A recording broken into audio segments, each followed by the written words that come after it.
Electron displacement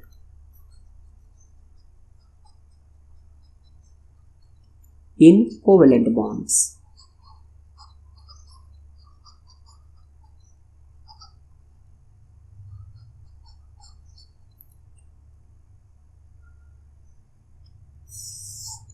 इसमें हम लोग सबसे पहले जो देखेंगे वो है इंडक्टिव इफेक्ट। हम लोग देखेंगे कि ये इंडक्टिव इफेक्ट कैसे होता है।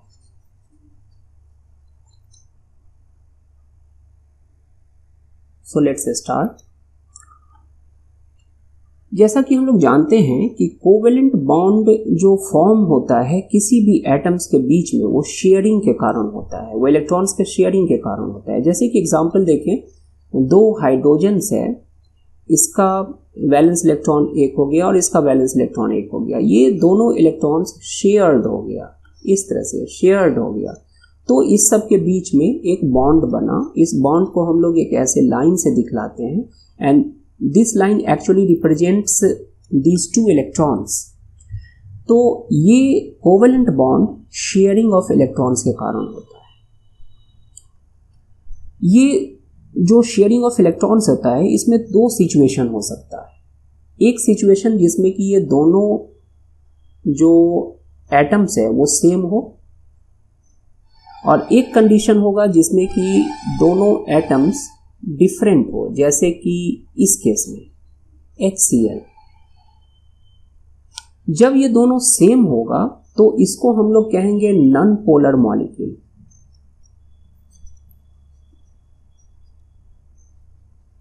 अब नॉन पोलर मॉलिक्यूल इसे हम क्यों कहेंगे? नॉन पोलर इसलिए कहेंगे क्योंकि इसमें पोलैरिटी डेवलप नहीं होगा। इस पर भी ये जो इलेक्ट्रॉन्स है एकदम बीच में इसका स्टेबल होता है। पर इस कंडीशन में क्या होगा कि क्लोरीन ज्यादा इलेक्ट्रोनेगेटिव है, जिस कारण से ये जो बॉन्डेड इलेक्ट्रॉन पेयर है ये थोड़ा सा इसकी तरफ शिफ्ट कर जाएगा। तो ये इलेक्ट्रॉन शिफ्ट कर गया क्लोरीन की तरफ, जिसके कारण क्लोरीन पर थोड़ा सा नेगेटिव चार्ज आ गया, जिसको कि हम लोग डेल्टा माइनस लिख देंगे, और इस पर थोड़ा सा पॉजिटिव चार्ज आ गया जिसको कि हम लोग डेल्टा प्लस लिख देंगे। तो इस कारण से जैसा आप देख रहे हैं कि इस पर पॉजिटिव चार्ज आ गया और इस पर नेगेटिव चार्ज आ गया। ये चूंकि इस पर पोलैरिटी डेवलप हो गया, इसलिए ऐसे मॉलिक्यूल्स को हम लोग कहेंगे polar molecules.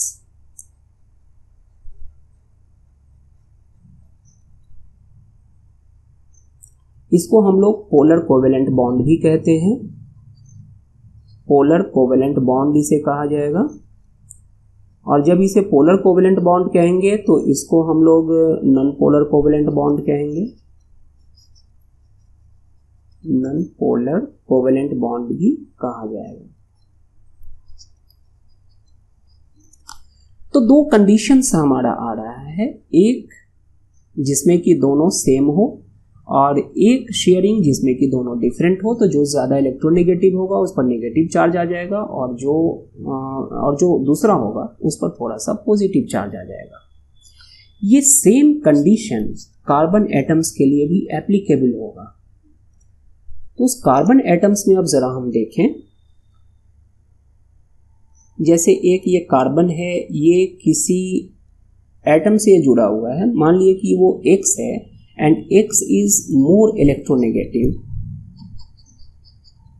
X is more electronegative than carbon. तो इस कंडीशन में जैसा कि अभी अभी हम लोगों ने देखा कि ये जो इलेक्ट्रॉन है वो इधर की तरफ शिफ्ट कर जाएगा, जिसके कारण इस पर सर्टेन पार्शियल नेगेटिव चार्ज और इस पर पार्शियल पॉजिटिव चार्ज डेवलप हो जाएगा। तो ये पोलैरिटी हो गया। और ये इलेक्ट्रॉन शिफ्टिंग जो है, ये जो हम देख रहे हैं कि इधर जो शिफ्ट हो रहा है, इसको हम लोग ऐसे करके दिखाएंगे। ये एरो बतला रहा है कि ये जो बॉन्डेड इलेक्ट्रॉन है किधर शिफ्ट हो रहा है। तो ये ज़्यादा इलेक्ट्रोनेगेटिव की तरफ शिफ्ट हो रहा है। अब ये तो बात होगी कि जब एक ही कार्बन हो, जब एक से जब ज़्यादा कार्बन होगा तब क्या होगा। जैसे ये हमारा एक था जिसमें कि इलेक्ट्रॉन शिफ्ट ऐसे हो रहा है, इस पर नेगेटिव चार्ज आया और इस पर पॉजिटिव चार्ज आया। अब अगर यहाँ पर फर्दर कार्बन्स अगर इस तरह से हो तो क्या होगा? यहां जैसे हम देख रहे हैं, ये जब डेल पॉजिटिव हो गया, इलेक्ट्रॉन का डेंसिटी इधर की तरफ आ गया, तो यहां इलेक्ट्रॉन का डेंसिटी घट गया। इस कारण से इधर का जो इलेक्ट्रॉन है वो इधर की तरफ शिफ्ट कर जाएगा, तो इस पर फिर सर्टेन पॉजिटिव चार्ज आ गया। फिर ये इलेक्ट्रॉन, यहाँ इलेक्ट्रॉन डेंसिटी कम होने के कारण इधर शिफ्ट करेगा, जिसके कारण इस पर एक सर्टेन पॉजिटिव चार्ज आ गया, और इस तरह से ये आगे की तरफ प्रोसीड करता चला जाएगा। पर ये जो है चौथे पर जब आइएगा तो इतना कम हो जाता है, इतना कम पोलैरिटी हो जाता है कि उसे हम लोग इग्नोर कर देते हैं। इसीलिए ये केवल 3 कार्बन एटम्स तक ही पॉसिबल होगा, इससे बाद वाला जो है उसको हम लोग इग्नोर कर देंगे। तो ये कार्बन्स क्या किया, इसके बाद में जो कार्बन लग जाता है ये इधर इलेक्ट्रॉन डेंसिटी बढ़ा देता है, जिसके कारण इसका ये पोलैरिटी ज्यादा हो जाता है। इस दोनों कार्बन्स के बीच का जो पोलैरिटी है ये कुछ ज्यादा हो जाएगा इसके मुकाबले। तो ये जो साइड से जो हमारा लगा ये सब, ये जो कार्बन ग्रुप से या अल्काइल ग्रुप से, इसके पोलैरिटी को इन्हांस कर देता है, इसको इन्हांस करने में हेल्प करता है।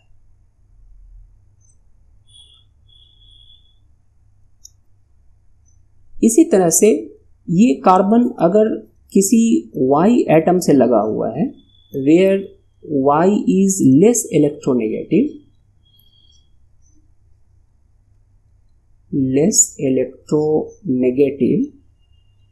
Then carbon,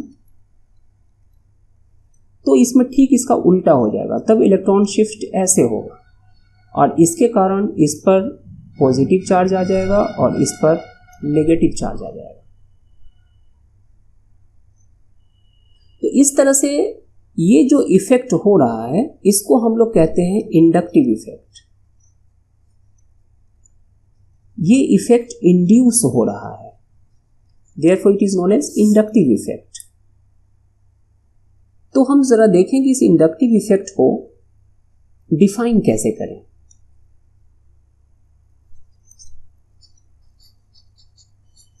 inductive effect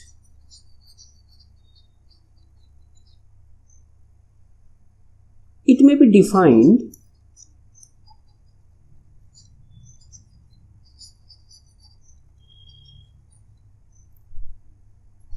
as the permanent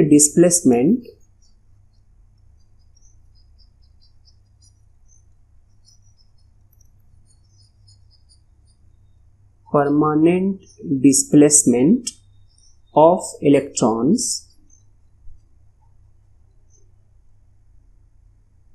forming a covalent bond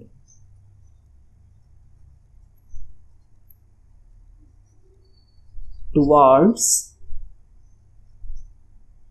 the more electronegative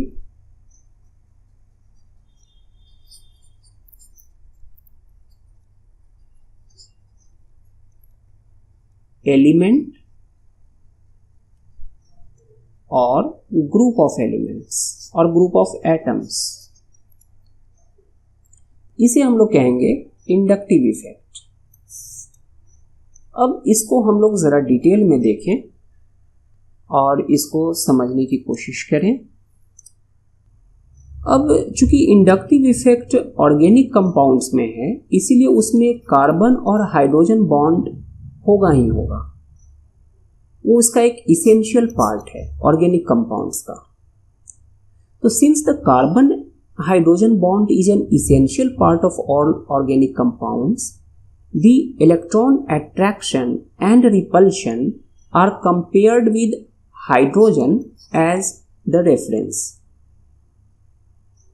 मतलब कि अगर हम किसी भी एटम का या किसी भी एलिमेंट का अगर हम इंडक्टिव इफेक्ट अगर कंपेयर करेंगे तो वो कार्बन और हाइड्रोजन के रेफरेंस में होगा, इससे वो ज्यादा है या इससे वो कम है। Thus, any atom or group which attracts electrons more strongly than hydrogen is said to have minus I effect. इस माइनस आई इफेक्ट को हम इलेक्ट्रॉन अट्रैक्टिंग और इलेक्ट्रॉन विदड्रॉइंग ग्रुप भी कहेंगे।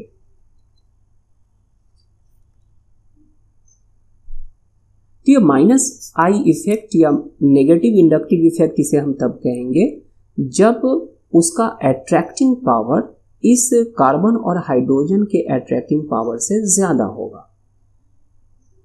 जैसे इसका एग्जाम्पल्स ब्रोमाइड, साइनाइड एटसेट्रा, ये सब जो है इस सब के पास नेगेटिव इंडक्टिव इफेक्ट है। इसी तरह से कोई एनी एटम और group which attracts electrons less strongly than hydrogen is said to have plus I effect. तो प्लस आई इफेक्ट होगा, मतलब इसका जो पावर होगा वो इस कार्बन और हाइड्रोजन के अट्रैक्टिंग पावर से कम होगा। इस प्लस आई इफेक्ट को या पॉजिटिव इंडक्टिव इफेक्ट को हम लोग ई रिपेलिंग और इलेक्ट्रॉन रिलीजिंग ग्रुप भी कहते हैं, ये भी इसको कहा जाएगा। इसका कुछ एग्जाम्पल्स है मिथाइल, इथाइल एटसेट्रा। ये सब जो ग्रुप्स है ये सब पॉजिटिव इंडक्टिव इफेक्ट शो करता है। ये जो पॉजिटिव इंडक्टिव इफेक्ट और नेगेटिव इंडक्टिव इफेक्ट है इसका भी ऑर्डर होता है। इस ऑर्डर को जरा हम लोग देखें।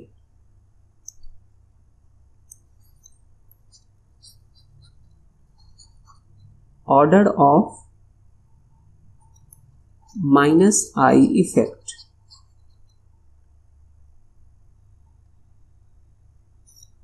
बहुत नहीं दे रहे हैं, थोड़ा सा इसमें हम दे रहे हैं। इस जो इम्पोर्टेंट है इसको याद रखना चाहिए।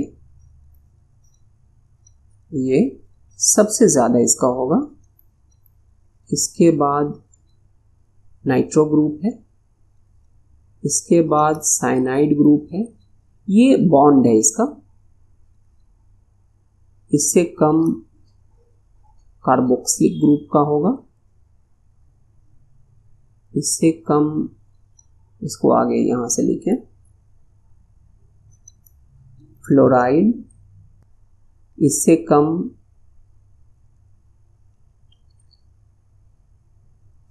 क्लोराइड,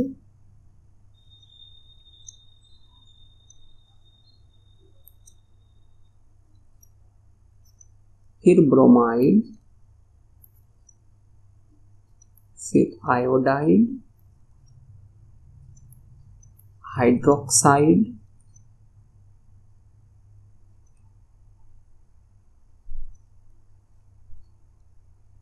मिथॉक्साइड और उससे भी कम होगा फेनाइल ग्रुप और लास्ट में हाइड्रोजन। ये ऑर्डर है माइनस आई इफेक्ट का। इसी तरह से हमारा order of positive inductive effect अगर देखें तो ये है हमारा CH3 इसका सबसे ज़्यादा है, मतलब टर्शियरी है ये। इसके बाद सेकेंडरी होगा, इसके बाद प्राइमरी होगा, इससे कम इसका होगा मिथाइल का और लास्ट में हाइड्रोजन।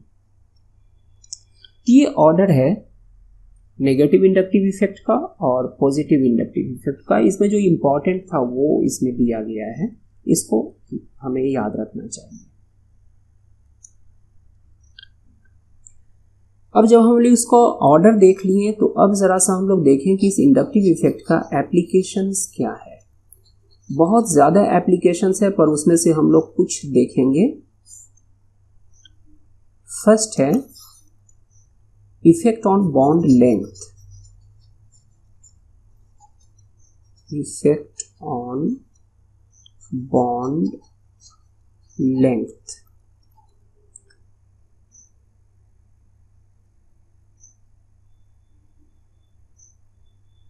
इसमें नेगेटिव इंडक्टिव इफेक्ट अगर इंक्रीज कर रहा है तो जनरली इंक्रीजिंग ऑर्डर जो होता है नेगेटिव इंडक्टिव इफेक्ट का वो बॉन्ड लेंथ को डिक्रीज करता है।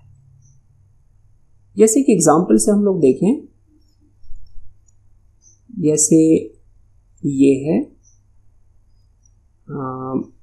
एक ब्रोमाइड है, एक क्लोराइड है और एक फ्लोराइड है। सब में इस तरह से इंडक्टिव इफेक्ट है, इस तरह से इलेक्ट्रॉन शिफ्ट हो रहा है। इसमें अगर हम इसका बॉन्ड लेंथ अगर देखें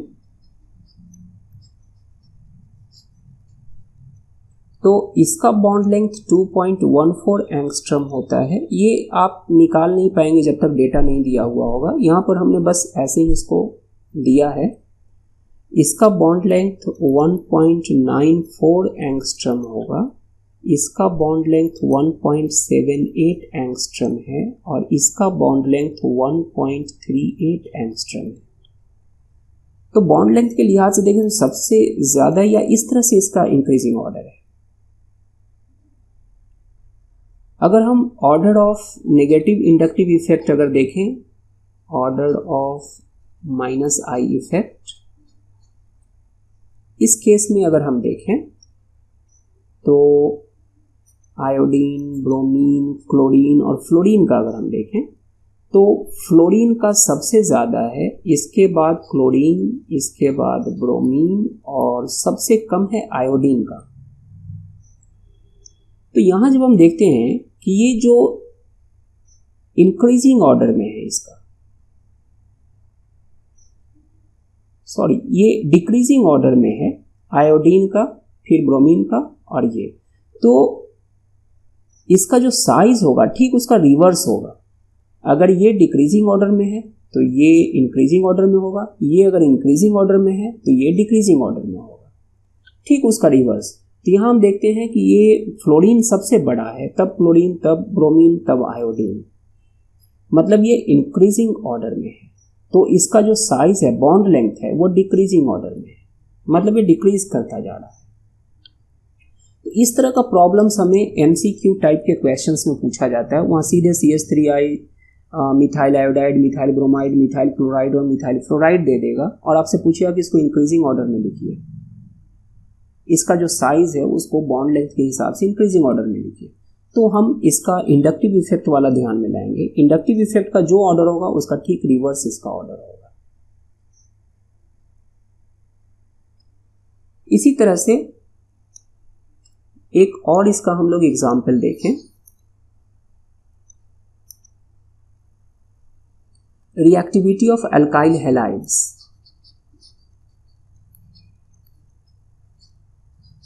reactivity of alkyl halides। जैसे एक है हमारा ये, इस तरह से इसको लिख सकते हैं और इसी तरह से हम लिख सकते हैं। इसमें इलेक्ट्रॉन शिफ्ट इधर हुआ जिसके कारण इस पर डेल प्लस और इस पर डेल माइनस आ गया। इसमें कोई इलेक्ट्रॉन शिफ्टिंग नहीं हुआ जिस कारण से इस पर कोई पोलैरिटी नहीं हुआ। तो इस पर पोलैरिटी नहीं रहने के कारण ये कम रिएक्टिव हुआ और इस पर पोलैरिटी हो जाने के कारण ये ज़्यादा रिएक्टिव हुआ। तो इस दोनों में अगर हम कंपेयर करें तो this one is more reactive than this one. ये क्यों ज़्यादा रिएक्टिव हुआ? तो due to the development of the charges.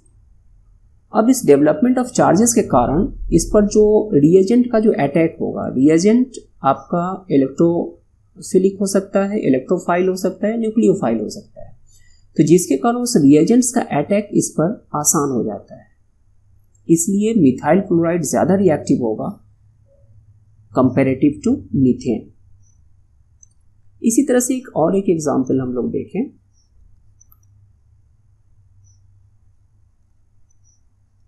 जैसे ये अगर है, एक ये है, इसमें ऐसे शिफ्ट हो रहा है,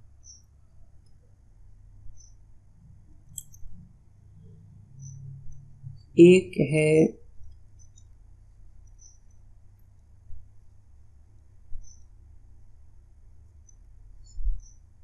सेकेंडरी, इसमें ऐसे शिफ्टिंग हो रहा है, और एक हम टर्शियरी यहां पर ले लें, CCl CH3 और यहां पर एक CH3, यहाँ ऐसे शिफ्ट हो रहा है इलेक्ट्रॉन, यहाँ इलेक्ट्रॉन शिफ्टिंग ऐसे है, यहाँ ऐसे है और यहाँ पर ऐसे है। इस तीनों में ज़्यादा रिएक्टिव कौन होगा, हमें ये पता लगाना है।